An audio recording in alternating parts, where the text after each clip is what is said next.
Genesis chapter 15.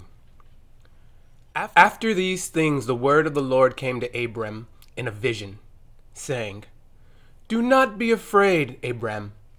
I am your shield, your exceedingly great reward."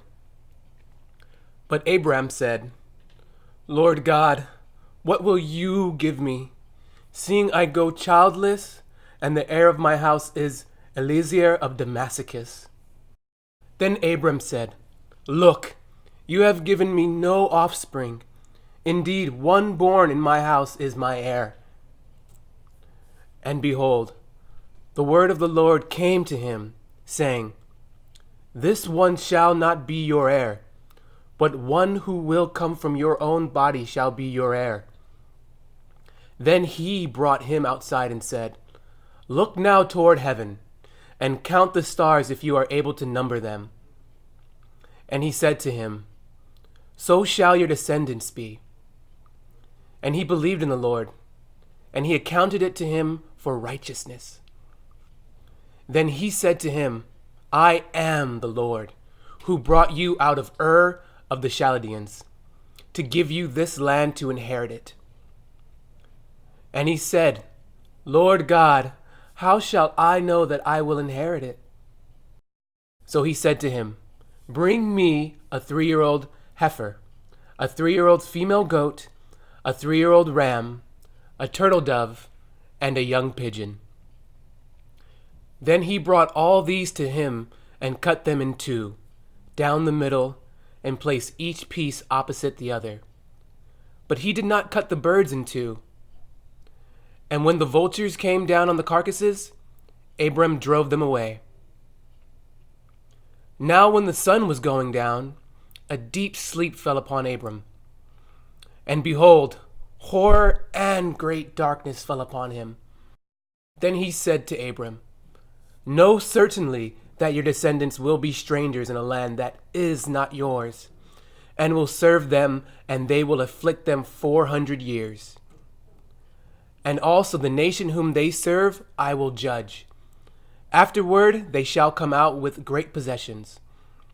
Now as for you, you shall go to your fathers in peace. You shall be buried at a good old age. But in the 4th generation they shall return here, for the iniquity of the Amorites is not yet complete." And it came to pass, when the sun went down and it was dark, that behold, there appeared a smoking oven and a burning torch that passed between those pieces. On the same day the Lord made a covenant with Abram, saying, "To your descendants I have given this land, from the river of Egypt to the great river, the river Euphrates. The Canaanites, the Kenizzites, the Cadmonites, the Hittites, the Perizzites, the Rephaim, the Amorites, the Canaanites, the Girgashites, and the Jebusites." Genesis chapter 16.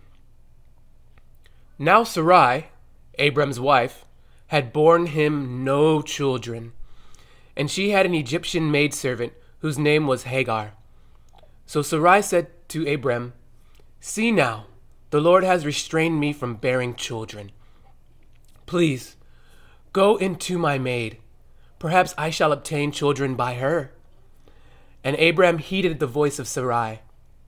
Then Sarai, Abram's wife, took Hagar, her maid, the Egyptian, and gave her to her husband Abram to be his wife, after Abram had dwelt 10 years in the land of Canaan.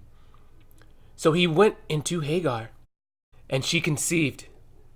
And when she saw that she had conceived, her mistress became despised in her eyes. Then Sarai said to Abram, "My wrong be upon you. I gave my maid into your embrace. And when she saw that she had conceived, I became despised in her eyes. The Lord judge between you and me." So Abram said to Sarai, "Indeed, your maid is in your hand. Do to her as you please." And when Sarai dealt harshly with her, she fled from her presence. Now the angel of the Lord found her by a spring of water in the wilderness. by the spring on the way to Shur. And he said, Hagar, Sarai's maid, where have you come from, and where are you going? She said, I am fleeing from the presence of my mistress Sarai. The angel of the Lord said to her, Return to your mistress, and submit yourself under her hand. Then the angel of the Lord said to her, I will multiply your descendants exceedingly, so that they shall not be counted for multitude. And the angel of the Lord said to her, Behold, you are with child, and you shall bear a son. You shall call him Ishmael, because the Lord has heard your affliction. He shall be a wild man. His hand shall be against every man, and every man's hand against him. And he shall dwell in the presence of all his brethren. Then she called the name of the Lord who spoke to her, You are the God who sees. For she said, Have I also here seen him who sees me? Therefore the well was called Beer Lahai Roi. Observe, it is between Kadesh and Bered. So Hagar bore Abram's son, and Abram named his son, who Hagar bore, Ishmael. Abram was 86 years old when Hagar bore Ishmael to Abram.